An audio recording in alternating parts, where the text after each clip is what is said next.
مگر کیا معلوم تھا کہ آج ایسا منظر دیکھ لیں گی جو سالوں کا غبار دھو دے گا۔ اپنی آنکھیں پوچھتی مڑی تھی اور نم آنکھیں لیے ہانیہ کو اشارہ کرتے ہوئے بہت ہی دبے پاؤں سے وہاں سے چلی گئی تھی، اور ان کے پیچھے اداسی سے مسکراتی ہانیہ بھی چلی گئی تھی۔ یار کیا چیز ہو تم، مجھے سمجھ میں نہیں آتا کہ تم پر غصہ کروں یا تمہاری بیوقوفی پر بس ہنسوں۔ اسلان ابھی ہولے ہولے ہنستے ہوئے خود کو بے خودی سے دیکھتی ساکر سی عروشہ سے بولا، پاگل ہو تم، بالکل پاگل۔ وہ مسکرا کر سر جھٹکتا ہوگا اسے دیکھ بھی رہا تھا۔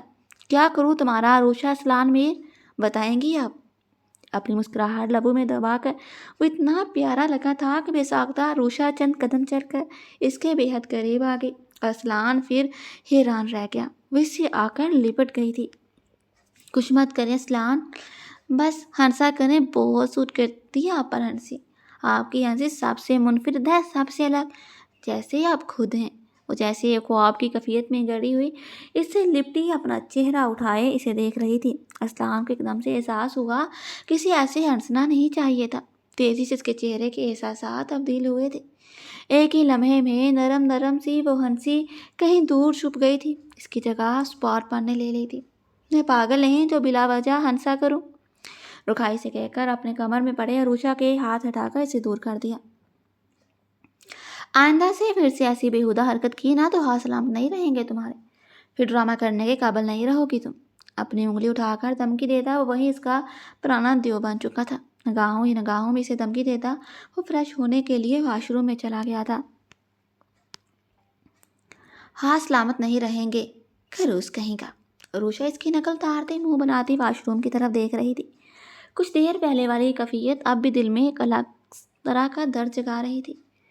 کیا ہو رہا ہے میرے ساتھ؟ یہ دیو پھر سے اتنا اچھا کیوں لگنے لگا ہے، اور اتنا اچھا کہ میں اس سے لپٹ گئی؟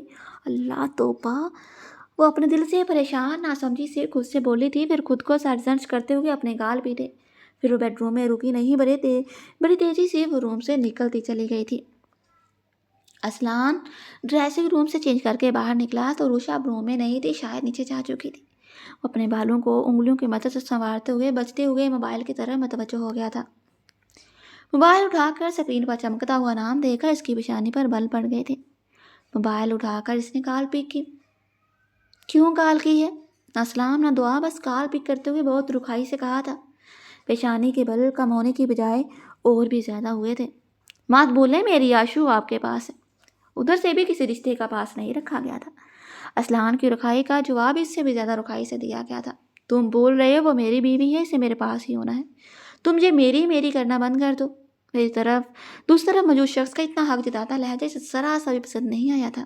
عروشہ اس کی تھی، اس کی ملکیت۔ اس شخص کا بھلے اسے بہت خاص سولک صحیح، مگر پھر بھی اسے اچھا نہیں لگا تھا، اس لیے جتا دیا کہ وہ اب اس کی بیوی ہے۔ ہاں، زبردستی کی بیوی۔ ادھر صاف مذاق اڑایا گیا تھا۔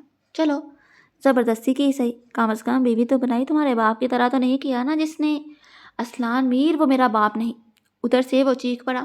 اسلان میر کا تیر ٹھیک نشانے پر لگا تھا۔ اسلان کے ہونٹوں پر زہر کھند مسکراہٹ ابھری تھی۔ تمہارے کہنے سے حقیقت بدل نہیں جائے گی حشم شاہ نواز خان۔ اسلان کو مزہ تو نہیں آیا تھا، اس کی دکھتی رگ پر ہاتھ رکھا، مگر فی الحال ابھی حشم کے ساتھ یہی رویہ درست تھا، اس لیے اس سے مخاطب ہو کر اتنا تند لہجہ استعمال کر رہا تھا۔ یہ مت بھولیں اسلان میر، اگر میرا باپ گرا ہوا ہے تو آپ بھی اس سے کم نہیں۔ آپ نے بھی ہماری مجبوریوں کا فائدہ اٹھایا ہے، آپ نے میری… شٹ اپ، خاموش ہو جاؤ تم۔ اس نے دھار کر حشم کی زبان خاموش کر دی۔ آپ نے اور تمہارے درمیان موجود رشتے کا احترام کر رہا ہوں، ورنہ تم کیا، تمہاری حیثیت کیا؟ حشم شاہ نواز خان۔ اسلان میر سے گستاخی کرنے والے کی میں کھال ادھیر دیتا ہوں۔ ہاتھوں کی مٹھیاں بھینچ کر وہ بہت ہی سدمہری سے بولا تھا۔ اسی بات کا تو آپ کا غرور ہے اسلان میر صاحب، اپنے رتبے کا، اپنی حیثیت کا، مگر سن لیں اسلان میر صاحب، جب اس قابل بن جاؤں گا کہ آپ سے ٹکر لے سکوں، اپنی آشو کو آپ کے پاس رہنے نہیں دوں گا۔ اس کی بچکانی باتیں سن کر اسلان میر نے ایک کہا لگایا تھا، دوسروں کو جلا کر راہ کرنے والا کہا، اور حشم جل کر خاک ہی تو ہو گیا تھا۔ اپنی عمر دیکھو بچے، پھر مجھ سے پنگا لینا، جب تک تم مجھ سے ٹکر لینے کے قابل ہوں گے نا، تب تک میں تمہیں اپنے بچوں کا ماما بنا دوں گا۔ اپنی مخصوص مسکراہٹ کے ساتھ کہتے ہوئے اس نے حشم شاہ نواز کو بری طرح سے جلایا تھا۔ حشم نے اپنے دانت ہی کچکچا لیے۔ میں بچوں سمیت آپ سے آشو کو چھین لوں گا، وہ میرے بچے جیسے ہی تو ہوں گے۔ اس کی بچوں جیسی بات پر اسلان ایک بار سر جھٹک کر مسکرایا۔ ہم بھی دیکھیں گے، بس اپنی اسٹڈی پر دھیان دو، تمہیں جہاں بھیجا ہے وہاں سے کامیاب واپس آؤ، کوئی شکایت نہ سنوں تمہارے۔ اس بار اسلان نے اپنے بڑے پن کا ثبوت دے کر سختی سے کہا، گھبرائے مت، میں کامیاب بھی ہوں گا اور آپ کا احسان بھی اتار دوں گا، کیونکہ آپ بس میرے دشمن ہیں، سمجھے آپ؟ اور ایک بات، اس بار چھٹیوں میں اپنی آشو سے ملنے آؤں گا اور آپ روک نہیں سکتے مجھے، پوری اکڑ کے ساتھ کہتے ہوئے اسلان کے کچھ کہنے سے پہلے ہی اس نے کال کاٹ دی۔ اسلان نے بس سر جھٹک کر فون بیڈ پر پھینک دیا تھا۔ وہ بچہ تھا اور اس کی بچگانی باتوں سے بس غصہ آتا تھا، مگر کبھی نفرت محسوس نہیں ہوئی تھی۔ آشو۔ آئینہ کے سامنے بال سنوارتے اس نے حشم کا کہا حرف دہرایا، اپنی ملکیت پر صرف میرا حق ہے حشم شاہ نواز، اس سے تمہیں حق جتانے نہیں دوں گا۔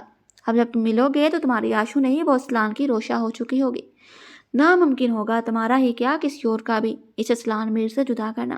خیالوں میں حشم سے کہہ کر وہ خود پر پرفیوم چھڑکتا ایک عزم کرتا اس پر عمل کرنے کا پورا ارادہ کر چکا تھا۔ پھر آئینے کے سامنے سے ہٹ کر وہ بیڈ کی طرف آ گیا، بستر سے اپنا موبائل اور سائڈ ٹیبل سے کار کی کیز اٹھا کر وہ روم سے نکلا تھا۔ عروشہ ابھی وہ ہانیہ کے ساتھ کچن میں ہی بیٹھی بڑے آرام سے ٹوسٹ کتر رہی تھی کہ ماں جی اس کا نام لیتی کچن میں داخل ہوگی۔ انہیں دیکھتی ہی کچن کاؤنٹر پر بیٹھی عروشہ اچھل کر نیچے اتری تھی، جلدی سے ہاتھ میں آدھا چبایا ہوا ٹوسٹ اس دن کے دیکھنے سے پہلے ہی پلیٹ میں ڈال دیا تھا۔ ہانیہ بھی سب چھوڑ چھاڑ کر اپنی ماں کو دیکھ رہی تھی۔ وہ کچن میں آتے ہی دونوں کو گھور کر بولی، تم دونوں جہاں جاتی ہو وہیں کی رہ جاتی ہو، بس کبھی باتیں ہی نہیں ختم ہوتی تم دونوں کی۔ اور تم عروشہ جہاں چھپ کر کیا بیٹھ گئی ہو، اسلان آ چکا ہے، اسے چل کر بریک فاسٹ سرو کرو۔ عروشہ کو معلوم تھا ماں جی کچن میں آئی تھی تو ادھر سے ایسا ہی کوئی آرڈر موصول ہوگا اور اسے ماننا ہی پڑے گا۔ ماں جی کا بس چلے تو اسے اسلان کی پرسنل سیکرٹری ہائر کر دیں۔ جب تک وہ حویلی رہتی ان کا بس نہیں چلتا تھا، لک میں بھی اسلان صاحب کو عروشہ کے ہاتھ سے کھلواتی۔ ویسے اللہ کے فضل و کرم سے کل سے یہ کام بھی انجام دے رہی تھی۔ وہ وہیں کھڑی جلی بنی اوٹ پٹانگ سوچے جا رہی تھی۔ بت بن گئی ہو کیا، سنائی نہیں دے رہا عروشہ؟ اس بار انہوں نے گرکات وہ جلدی سر ہلا کر کچن سے نکلنے لگی۔ جا کر وہاں بت بن کر کھڑی مت ہو جانا، بس خود مت تھونسنے لگنا، اسلان سے بھی اچھے سے پوچھ لینا۔ ماں جی کے طرز پر آنیہ نے عروشہ کا منہ بنتا دیکھ کر اپنی مسکراہٹ دبائی۔ منہ کیا بنا رہی ہو، کیا کہا ہے میں نے؟ ماں جی اس کا منہ بنتا دیکھ کر تبھی تو اس نے جلدی سے اپنے منہ کا زاویہ ٹھیک کیا۔ اب ٹھیک ہے ماں جی؟ ہونٹوں پر زبردستی کی مسکراہٹ سجا کر معصوم بن کر پوچھا۔ کاش دماغ بھی شکل کی طرح ٹھیک ہوتا۔ ماں جی بڑبڑائی تو ہانیہ کی ہنسی نکل گئی اور وہ پیر پٹک کر کچن سے ہی نکل آئی۔ اللہ نہ کرے میری جیسی ساس کسی کو ملے، پورے ہٹلر کی جانشین کیا اسی کی روح لے کر آ گئی ہے۔ وہ دل میں جلتی کلسی ڈائننگ ٹیبل کی طرف بڑھتی سوچ رہی تھی۔ ڈائننگ ٹیبل پر اسلان ایک شانٹ سے کوہنی ٹیبل پر رکھے تھوڑی بار چہرہ ٹکائے بیٹھا، شاید اس کا منتظر تھا، ضرور ماں جی نے اس کا انتظار کرنے کو کہا ہوا تھا۔ کبھی کبھی ماں جی کا دماغ ایسے ہی الٹ جاتا تھا، دونوں میاں بیوی کو زبردستی ساتھ کھلانے، ساتھ پلانے، ساتھ بیٹھنے، ساتھ چلنے اور ساتھ ہی توبہ توبہ وہ آگے کی نہ سوچ کر جلدی قدم اٹھاتی ٹیبل تک آ گئی تھی۔ اس وقت ان دونوں کے علاوہ وہاں کوئی اور نہیں تھا۔ یہ بھی ساسو ماں کا کرم ہوگا، عروسہ جل کر سوچتی ہونٹوں سے سانس خارج کرتی ٹیبل تک آئی تھی۔ کیا دوں آپ کو اسلان؟ اسلان نے چونک کر پاس آ کھڑی عروشہ کو دیکھا، پھر سر سے پیر تک اس پر ایک گہری نظر ڈالی۔ آج کل تم نے فیشن کلب جوائن کر لیا ہے جو گھڑی گھڑی ڈریس چینج کرتی پھر رہی ہو۔ اس نے رخ موڑ کر ایک کوہنی ٹیبل پر رکھی اور اسی ہاتھ کی مٹھی بنا کر کنپٹی کے پاس رکھتے ہوئے اپنا چہرہ اس پر ٹکایا اور سر سے پیر تک اپنے سامنے کھڑی عروشہ کو دیکھتے ہوئے تن سے بولا۔ عروشہ کو شرمندگی نے آگے رہا، جی ماں جی نا انہی کا دیا ہوا آرڈر تھا کہ وہ ہر وقت تیار رہے اور ہانیہ ہر وقت اس کے سر پر سوار اس پر اپنے جوہر آزماتی رہتی تھی۔ اسے فیشن ڈیزائنر بننے کا بہت شوق تھا جو پورا ہونا بس ایک خواب تھا، مگر اس پر آزما کر اپنا شوق پورا کر رہی تھی۔ اب بھی جیسے وہ نیچے آئی تھی اسے زبردستی پکڑ کر سوٹ بدلوایا تھا، چہرے پر لیپا پوتی کر ڈالی تھی اور ہم رنگ جیولری بھی پہنا ڈالی تھی۔ ایک سوال پوچھتا ہوں اور 1 گھنٹے تک منتظر رہنا پڑتا ہے کہ عروشہ بی بی کب خیالوں میں سے سب سے لڑ کر واپس آئے گی اور ان کے ہونٹوں سے کب پھول جھڑیں گے۔ اسے پھر سے مراقبے میں جاتے دیکھ کر اسلان ساتھ جھٹک کا طنز کرتا سیدھا ہو کر بیٹھ گیا۔ اب ایسی بھی بات نہیں، منہ سے کب پھول جھڑتے ہیں، منہ نہ ہوا گارڈن ہو گیا، انسان مثال تو ڈھنگ ہی دے۔ عروشہ بڑے راہ سے بولتی اس کے پاس ہی چیئر گھسیٹ کر بیٹھ گئی۔ ماں جی نے کیا کہا تھا وہ بھول چکی تھی، سامنے لگا ناشتہ اس کی بھوک کو چمکا رہا تھا اور اسے اب صرف اپنے پیٹ کی فکر تھی۔ وہ بڑے آرام سے قیمہ بڑے پراٹھے اپنی پلیٹ میں رکھ کر ساتھ ہی ڈھیر سارا سوس ایک طرف ڈیل کر آرام سے کھانا شروع ہو چکی تھی۔ اسلان بہت سکون سے اپنے ہونٹوں پر انگلی رکھے اسے جلدی جلدی کھاتے دیکھ رہا تھا۔ اس لڑکی کا کچھ نہیں ہو سکتا۔ ماں جی نے اپنا سر ہی پیٹ لیا۔ وہ کچن سے نکل کر ایک بار جا کر دیکھ لینا چاہتی تھی کہ اس نے ان کے کہنے پر عمل کیا کہ نہیں، مگر جہاں تو روشا بی خود ہی آرام سے کھائی جا رہی تو ان کا بیٹا جس سے ایک عالم خوف کھاتا تھا آرام سے اپنے ہونٹوں پر انگلیاں رکھے اپنی فضول ہی ڈری ڈری رہنے والی بیوی کے انداز پوری دلچسپی سے نہا رہا تھا۔ بس ایک ہی بات میں اس کے میری بیٹے سے جان نکلتی ہے، باقی ٹائم تو مہارانے پر کوئی اثر نہیں ہوتا۔ آرام سے اس کے سامنے بیٹھ کر خوب ٹھونستی ہے، جب دل کرتا ہے پھیل کر سو جاتی ہے۔ اجال کا سوچتی تن فن کرتی ان دونوں کے پاس آ گئی تھی۔ انہیں آتے دیکھ کر اسلان نے اپنی نگاہ روشا کے چہرے سے ہٹا لی تھی، چہرے پر سنجیدگی طاری کر کے ماں جی کے خطرناک تیور دیکھے تھے۔ روشا، کچھ کہا تھا نا میں نے تم سے؟ وہ غصے سے گھولتے اس کے سر پر کھڑی ہو چکی تھی۔ سارا مزے کا پراٹھا اس کے لیے زہر بن گیا تھا۔ وہ ہونکوں کی طرح آنکھیں بھرے سامنے کھڑی ساسو ماں کو دیکھ رہی تھی۔ اسلان اس بار دل میں ہنستے ہوئے بڑی سنجیدگی سے چیئر سے پشت ٹکا کر آرام سے سیریل والی سچویشن کا انجوائے کرنا چاہا۔ میں کھلانے والی تھی بس۔ اسلان لینا، اسے پہلے کہ وہ اس پر لعنت ملامت کرنا شروع ہو جاتی۔ اور روشا نے بری طرح سے گھبرا کر اپنی جگہ سے اٹھ گئی تھی اور پوری رفتار سے پراٹھے کا بڑا سا لقمہ بنا کر سچویشن انجوائے کرنے کا ارادہ رکھتے اسلان کے جبڑے کو زبردستی پکڑ کر لقمہ اس کے منہ میں زبردستی ٹھونس ہی دیا تھا۔ یہ سب اتنی جلدی میں ہوا تھا، اسلان منع کرنے کا سوچ بھی نہیں پایا تھا۔ اسلان نے مشکل سے اتنا بڑا لقمہ منہ میں ڈالتے ہوئے چہرہ گھما کر کچھ دوری پر کھڑی ہانی اور اماں جی کی ہنسی دیکھی تھی۔ پھر ٹیبل کے پاس کھڑی مسکراہٹ چھپاتی ماں جی اور پوری پاگل سی کبھی چڑیا سی سہمی رہنے والی اس کی زوجہ محترمہ ابھی اس کا جبڑا اپنے نازک ہاتھ میں پوری طاقت سے جکڑے ہوئے تھی۔ اسلان، جلدی جلدی کھائیں، کتنے آرام سے کھاتے ہیں آپ؟ اس پر ماں جی کا ڈر اتنا سوار تھا کہ دوبارہ سے رفتار سے دوسرا لقمہ بھی اس کے منہ میں ٹھونس دیا تھا۔ اسلان پیاری بار بری طرح سے چیپ گیا تھا۔ روشا کی حرکت سے وہ سب کے سامنے شرمندہ سا ہو گیا تھا۔ منہ میں ٹھونس سے پراٹھے کو چباتے ہوئے اس نے اس پاگل کو بری طرح سے گورا تھا۔ اس کے ہاتھ سے اپنا جبڑا چھڑوا کر اس نے بامشکل اپنا منہ چلا کر لقمہ نکلا تھا۔ جلدی سے منہ کھولے، کل رات بھی تو میں نے کھلایا تھا اپنے ہاتھوں سے، بتائیں ماں جی کو۔ روشا پر ماں جی کے ڈر سے بخلاہٹ سوار تھی۔ اسے کچھ خبر ہی نہیں تھی کہ کیا کر رہی تھی، کیا بک رہی تھی۔ پراٹھے کے لقمے بناتے ہوئے سب کی موجودگی سے بھی بے خبر تھی۔ ہانیہ کی ہنسی بے قابو ہو رہی تھی اور اماں جی منہ پر ہاتھ رکھ کے ہنسی دبا رہی تھی۔ اسلان اس بار چیئر جھٹکے سے پیچھے کر کے کھڑا ہو گیا تھا، جہاں سے چلے جانا ہی بلائی لگا تھا۔ اسلان، جلدی سے کھا لیں، وہ لقمہ ہاتھ میں لے کر جلدی سے بولی۔ دماغ درست کر لو پہلے اپنا۔ اپنی طرف بڑھایا کیا اس کا لقمہ تھما ہوا ہاتھ جھٹکا وہ ٹشو کھینچ کر اپنے ہونٹ صاف کرتا سب سے نگاہیں چرا کر وہاں سے نکل گیا تھا۔ اسلان کے جاتے ہی ہانیہ زور زور سے ہنسنے لگی تھی۔ بہت بیوقوف ہو تم۔ صبح اسلان کا ہنسنا وہ پیاری سی جی ماں جی کو اپنی بہو پر بہت پیار آیا تھا، مگر جتا کر سر پر چڑھانے والی ان کی عادت نہیں تھی۔ بس اتنا کہہ کر وہ وہاں سے چلی گئی تھی۔ خود تو یہی چاہتی تھی کہ بیٹے کو لقمے بنا کر دوں، اب بیوقوف کہہ رہی ہیں۔ روشا تب کر پراٹھے والا لقمہ خود ہی کھا کر پھر سے بیٹھ گئی۔ ہانیہ آ کر کرسی کے پیچھے سے اس کے گلے سے لپٹ کر چٹا چٹ اس کے گالوں کو چومنے لگی تھی۔ باگو، سارا میک اپ خراب کر رہی ہو۔ روشا نے اسے ناراضگی کے طور پر پیچھے دھکیلنا چاہا۔ مجھے اب لا کر آئے، میرے گھر میں پھر سے خوشی آنے والی ہیں۔ اماں جان پیار سے روشا کے سر پر ہاتھ پھیرتی اس کے پاس ہی دوسری چیئر پر بیٹھ گئی تھی۔ آمین، ہانیہ نے ہاتھ اٹھا کر چہک کر کہا۔ اسلان نے کار سٹارٹ کرنے سے پہلے میرر میں اپنا چہرہ دیکھا تھا۔ اپنا چہرہ آج خود اسے اجنبی لگا تھا۔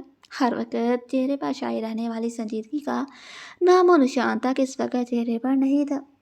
ہونٹوں کے ساتھ ساتھ لگا آنکھیں بھی مسکرا رہی ہوں۔ بیوقوف لڑکی، اس بار اس کے ہونٹوں پر مدھم سی ہنسی کھلی تھی۔ پھر سر جھٹکا وہ کار سٹارٹ کرتے ہوئے حویلی کے گیٹ سے باہر نکال آیا۔ اس کی کار کے آگے پیچھے اس کے گارڈز کی کار بھی تھی۔ سر، آپ کو ایک امپورٹنٹ نیوز دینی ہے۔ ابھی وہ کار سے باہر ہی نکلا تھا کہ اس کا خاص گارڈ اس کے پاس آ گیا تھا۔ اسلان نے اپنے وفادار گارڈ کی طرف دیکھا۔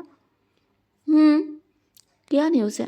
اسلان نے اپنی آنکھوں پر بلیک سن گلاسز ٹکاتے ہوئے سنجیدگی سے پوچھا۔ وہ کچھ لمحے کے لیے چپ ہو گیا۔ اسلان غور سے گارڈ کو دیکھ رہا تھا۔ وہ لوگ واپس آ گئے ہیں، گارڈ نے جھجکتے ہوئے سر جھکا کر خبر دی تھی۔ یہ خبر سننا تھی کہ اس کے احساس ایک دم سے پتریلے ہو گئے تھے۔ چہرے پر وہی سر تو اثر چھا گیا تھا جو اس کی شخصیت کا خاصہ بن چکی تھی۔ کل سے جو نرمی چہرے پر شب دکھا رہی تھی وہ کہیں دور جا سوئی تھی۔ ایک پل کے لیے بھی ان دونوں سے غافل مت ہونا، سمجھے تم؟ جتنے بھی آدمی ہیں سب ان کے پیچھے لگا دو، اور اس بات کی خبر کسی کو بھی نہیں ہونی چاہیے۔ جیسے اس کے چہرے کے سارے تو اثر پتریلے ہوئے تھے، ویسے ہی پتریلی آواز میں سامنے کھڑے گارڈ کو اس نے حکم دیا تھا، ڈونٹ وری سر، ہم پوری ہوشیاری سے کام کریں گے۔ گارڈ نے پوری وفاداری سے اطاعت میں سر ہلایا تھا۔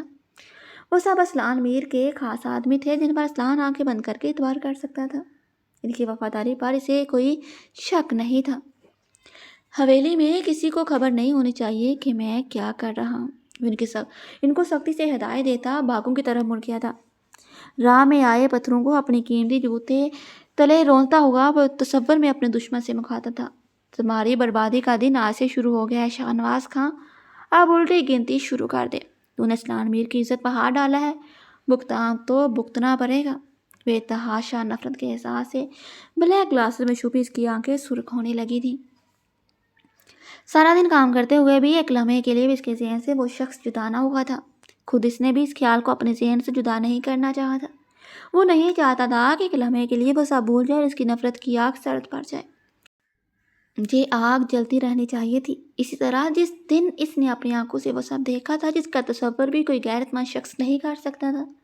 6 ماہ سے ایک پل کے لیے بھی اس نے اپنی نفرت کو کم نہیں ہونے دیا تھا، اب بھی کم نہیں ہونے دے سکتا تھا۔ اس نفرت میں کون جلے گا اور کون سرخرو ہوگا، یہ تو وقت ہی بتائے گا۔ روشا بجھے دل سے اپنے کپڑے بیگ میں رکھ رہی تھی۔ اس کے ساتھ روم میں ہانیہ بھی تھی جو اس کی مدد کر رہی تھی۔ دونوں کے چہرے پر اداسی کے رنگ چھائے ہوئے تھے۔ 2 دن سے ایک دوسرے کے ساتھ رہ کر وہ پھر سے جدا ہو رہی تھی۔ تم اتنے دن بعد آتی ہو اور اتنی جلدی چلی جاتی ہو، دوپٹہ اٹھا کر تہ لگاتے ہوئے ہانیہ بہت اداسی سے بولی۔ کیا کروں، اسلان نہیں لاتے ورنہ میرا بس چلے تو روز پہنچ جایا کروں تم لوگوں کے پاس۔ روشا جلدی اپنے کپڑے وغیرہ رکھ رہی تھی۔ اسلان نے صرف 20 منٹ کا وقت دیا تھا اور وہ اداس ہونے کے ساتھ ساتھ بکھلائی بھی ہوئی تھی۔ کاش ایسا ممکن ہوتا، ہانیہ نے سردا بھری تھی۔ سرداہیں حشم کی جال میں بھر لینا، ابھی میرے کپڑے رکھو۔ روشا نے جانے میں ہانیہ کے دل پر لگے زخم کو چھیڑ دیا تھا۔ حشم کا نام کیا سنا ایک نشتر سا دل میں چبھا تھا۔ اس کی آنکھیں چھل چھل سی ہو گئی۔ روشا کو اب احساس ہوا کیا بول دیا ہے۔ وہ کپڑے پھینک کے اس کے پاس آ کر بیٹھی اور وہ پوری محبت سے اسے اپنے ساتھ لگا لیا۔ ہانیہ نے سسکی لی اور روشا کا دل اور بھی بھاری ہو گیا۔ خود وہ بھی تو حشم سے ملی دوری کی وجہ سے اتنی ہی بے چین تھی جتنی ہانیہ تھی۔ دونوں کچھ دیر ایک دوسرے کے گلے سے لگے خاموشی سے آنسو بہاتی رہی تھی۔ سب ٹھیک ہو جائے گا، روتی ہانیہ کے سر کو چوم کر اس نے تسلی دی تھی۔ شاید تم جلدی سب اپنی پیکنگ کر لو ورنہ لالا غصہ ہوں گے۔ ہانیہ کو احساس ہوا روشا کو دیر ہو گئی تو لالا کے غصے کو بھی اسی کو جھیلنا پڑے گا، اس لیے روشا کو دور کرتے ہوئے اپنے آنسو پونچھے تھے۔ ہائے اللہ، ہانو کی بچی، رونے کا یہی وقت ملا تھا۔ ایک تو ابھی تک ٹھیک ٹھاک نارمل دل لالا ہے، ویسے ہی نہ جانے کس بات پر اینٹھے پڑے ہیں۔ دیر ہوئی تو اور بھی غصہ ہوں گے۔ اور روشا تیزی سے اٹھتی دھونس کا کپڑے رکھنے لگی۔ ہانیہ شرمندہ سے ہو کر جلدی ہاتھ چلا کر اس کی مدد کرنے لگی۔ اس بار لالا سے تم کہنا وہ پورے ماہ کے لیے تمہیں جہاں چھوڑ کے جائے۔ کپڑوں کا تہ لگاتی ہانیہ نے روشا سے بڑے جوش سے فرمائش کی تھی۔ پورے ماہ کے لیے کیا، میں پورے سال کے لیے آ جاؤں، جو مجھے آزاد تو کر دے۔ بیگ تھونس کا زب بند کرتے اس نے دیکھا ہی نہیں کہ اسلان روم میں آ چکا تھا۔ ہانیہ تمہیں ماں بلا رہی ہے۔ دونوں نے ہی چونکا دروازے کی طرف دیکھا تھا۔ اسلان جینس کی پاکٹ میں دونوں ہاتھ ڈالے جانے کب سے وہاں کھڑا تھا۔ چہرے پر ایسا کوئی تو اثر نہیں تھا جس سے وہ دونوں اندازہ لگا سکتے کہ اس نے کچھ سنا یا نہیں۔ آشو، میں ماں کی بات سن کر آتی ہوں۔ آنکھوں میں تسلی دیتے ہوئے ہانیہ دوپٹہ سر پر درست کرتی اسلان کے کنارے سے نکل کر روم سے چلی گئی تھی۔